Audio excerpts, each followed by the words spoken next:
Hey guys, this is Coco's Dog Training. Welcome to my channel. Today we're going to be talking about different types of leashes that you can get for your dog and what their purposes are. In my opinion, whatever I do say doesn't necessarily mean it's solely for that, I guess, occasion. You can definitely use it for the occasions that you do use these. So first leash is I have the retractable leash. This is definitely very popular with a lot of dog owners. Take this out to parks, pretty much anywhere, regular walks. It's not my favorite leash to have just because knowing and seeing a lot of different people using them, they're not really paying attention to their dog. So most of the time you have other people worrying about having other people's dog accidentally getting run over or getting towards another child that's walking. So you have to be really careful when using these retractable leashes. I know it gives your dog a lot of freedom. They come in different sizes, I believe 15 to maybe 30 to even more distance than that. If anything, I would probably use this, in my opinion, since I do have one, is probably within like a park. And instead of using like a long line, which I'll talk about later, I would probably use this instead of the long line, just so that way it's easy, it's accessible. You kind of have to use it and be aware that you're using it and not just letting the product do its thing, as well as letting your dog do its thing, because having your dog 20-30 feet away from you, it could also get your dog to be sniffing things that he probably shouldn't be, such as cat feces, other, animal species, and that could end up having diarrhea. And diarrhea in the house is not a very fun thing to clean up. So if anything, I would probably just be careful, making sure that you're monitoring your dog. If they're too quiet, or if they've gone too far for too long, you definitely want to make sure that you're within a couple of feet of them to make sure that they're not up to anything bad. Next leash that I would talk about is, I believe this is a 6-foot leash. They come with, they come with different names, but the main purpose of this one is you will find a little stopper, like a little leather stopper. They might come with a different material, but most of them you'll find is with the leather stopper. Now this one I got from Petco, but you guys can get this from anywhere. I would probably make sure that you feel the leash first. I always like to feel the leashes, especially these, instead of just ordering them online, because sometimes you guys can get, ones that aren't as strong, and it feels a little bit worn, and you want these to be able to be as, I guess, as stiff as possible, so that way it doesn't end up sliding so easily, because if it does slide really easily, then there's almost no point in having the stopper.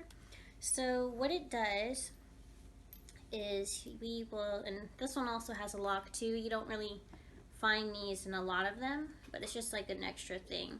So seeing that this will be, the dog's head, you'll put this around here. This is a little bit of an extra lock here, but what the stopper does is basically you'll pull it down, and you also have to put this at the appropriate area too of the dog's head. You don't want to put it just around their neck. It has to be around their neck, right underneath the chin, this area right here, and it has to be right behind the ears. So that way it's not around and pulling on, the trachea. You want it to be right underneath that jawbone area and behind the ears.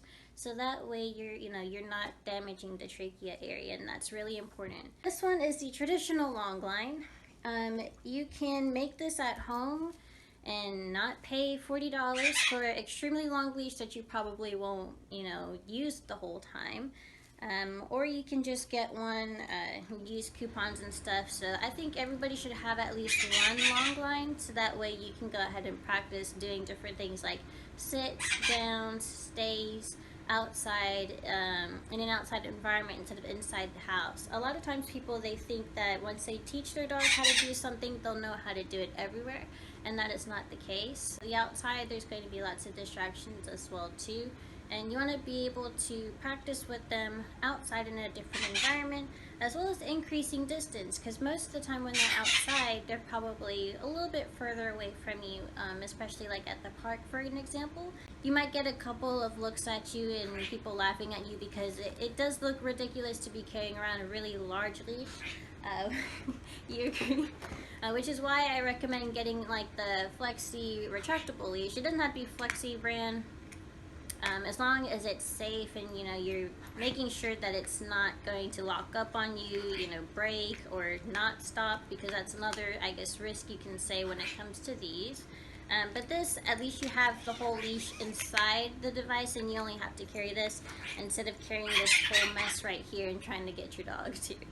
I believe I showed you another 6-foot leash, but this one is just a traditional one. It just has the little attachment, whole bunch of leash, and then you got the little loop over here. 6-foot leash, I think everybody should have at least one of those. And then a 4-foot leash. They have other leashes as well too. Probably one that keeps the dogs right at your side. You know, if that's something that you're interested in as far as like getting your dog to heel next to you, you can use that too. But as far as like everyday walks, I think it's really important. Not only, you know, if you're a fan of retractables and you've been using it for a while, you can keep going. But I highly recommend that if you're going to have one of these, make sure you have either a 4-foot leash or a 6-foot leash. Because some places, as well as like training classes, they might not accept the retractable leashes. And you know, you don't want to wait till you get there for them to tell you, oh well, you're going to have to buy, you know, another leash, because we don't use retractables and we only use either the 4-foot or the 6-foot leash. Now between the two, there's nothing better than the other. It's just simply a preference as far as what you're wanting to do with them. So the 4-foot leash, of course, it's shorter. I think I would probably use this as far as like going on walks. Same thing with the 6-foot leash. Now the 6-foot leash, I'd probably, you know, walks, taking them out to go somewhere, you know, to different places. Maybe if you're going inside like stores and such where the aisles are a little bit smaller, I'd probably go with the 4-foot leash, so that way your dog is not sniffing and or tipping things over for you to pay for. I would probably go with that one. But I do think, you know, if you want to give them a little bit of extra space and wiggle room to kind of like roam around a little bit, a 6-foot leash would probably be your best bet. So those are the types of leashes that I have here. Thank you guys so much for watching. If you have any suggestions, comments, anything that you guys want to see next, go ahead and leave it in the comments down below. God bless.